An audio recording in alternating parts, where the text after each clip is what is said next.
क्योंकि आपका ये जवाब देना पड़ेगा ना हमें, क्योंकि ये जवाब ऐसा है जैसे बाबूजी संत कुमार जी ने कहा, हम जहाँ भी बुलाए हमको नाहड़ में भी बड़े बड़े कार्यक्रम हुए, इनके यहाँ भी हमने अपना प्रबोधन दिया।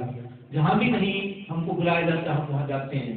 हम दस्तावेज के साथ, प्रैक्टिकल साथ हम सब बताते हैं। यहाँ भी भीड़ कितनी रही है, आज ही मुझे दुख के साथ कहना पड़ता है तो ये खचाखच सर्दी जी खचाखच भर जाता है, लोग बाहर भी खड़े होते हैं, जो लोग भी इधर आए हैं।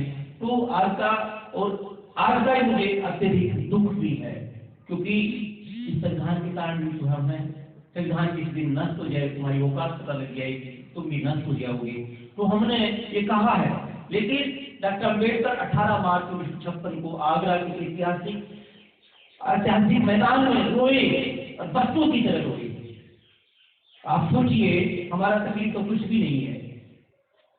बाबा साहब ने संविधान दिया और 56 में बाबा साहब रो रहे हैं।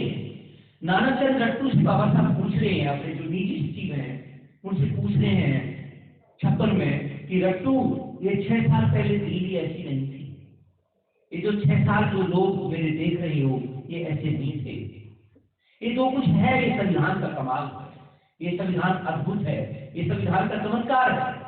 लेकिन 18 मार्च 1956 को बाबा साहब इन कर्तव्य लोगों के लिए रोए और उन्होंने क्या कहा कि मुझे पढ़े लिखे लोगों ने बहुत अधिक धोखा दिया।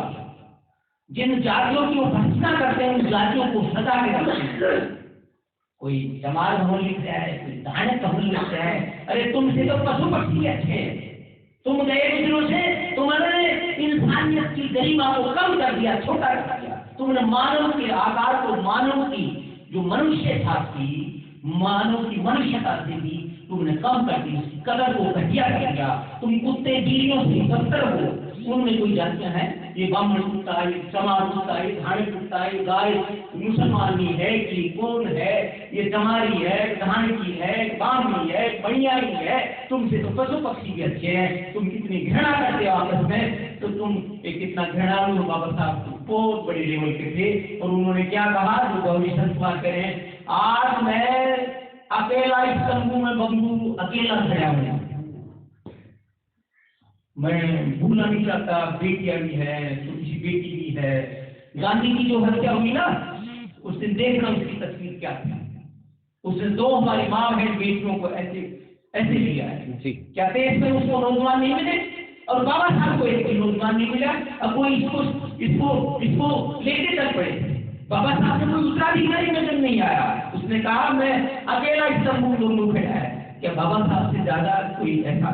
उसने हमें तो अधिकार ये दिए, भारत के नागरिक को, उसने पशु पक्षियों को भी अधिकार दिए, उसने वन्य संपदा को अधिकार दिए, उसने भारत की जो भारत का ब्रह्मांड है उसको संपूर्ण सुरक्षा दी।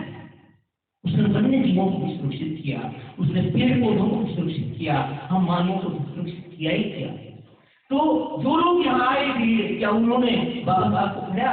क्या उन लोगों को इतना नहीं पता कि संविधान की बदौलत तुम जिंदा हो, या संविधान के द्वारा तुम्हारा क्या उनका अधिकार नहीं बनता? मैं 34 साल की नौकरी, मेरे सीनियर यहाँ बैठे हैं, मेरे इंचार्ज हो रहे हैं बैठे हैं, मैं 33 साल की उम्र में 33 साल की नौकरी में मैं खाली हूँ, मेरे पास बेहतर कर्जा है। क्या मैं कोई व्यभिचार करता हूँ? क्या मैं कोई वैसी हूँ? मैं चाय तक नहीं पीता, मेरे माँ बाप से पूछो, मैं जैसा आज हूँ वैसा ही था।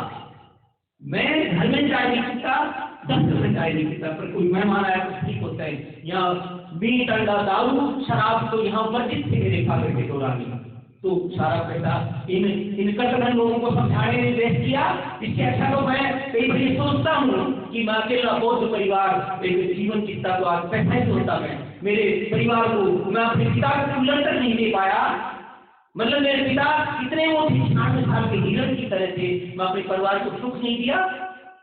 बाबा साहब क्या आपकी दुनिया के सबसे धनवान होने चाहिए थे, और 20,000 कर्जे में गए हैं बाबा साहब डॉक्टर अम्बेडकर। तुम बाबा साहब का क्या, तुम पैरों की धूल, मतलब तुम्हारे नेता, तुम्हारे आदर्श बाबा साहब के पैरों की धूल है। 20,000 कर्जे में गए, जो दुनिया का सबसे धनवान होना चाहिए था, 20,000 कर्जे में गया।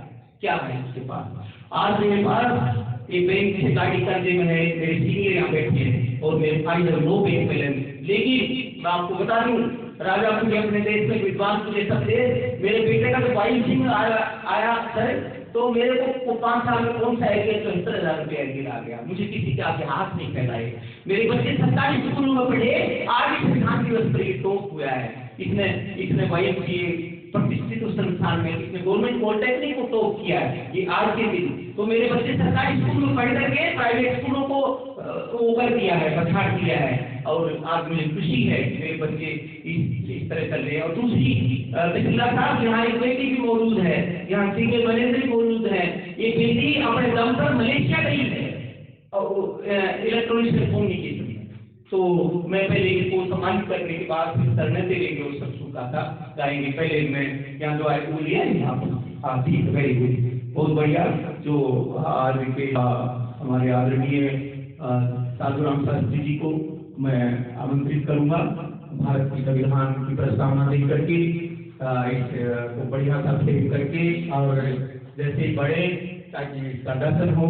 ये संविधान की प्रस्तावना दुनिया में अनूठी है, मतलब ये अद्भुत है। ये संविधान की प्रस्तावना, पूरा संविधान इसमें निरूपित है, बाबा साहब ने गार्डन में सागर दे दिया है, तो बहुत ही अच्छा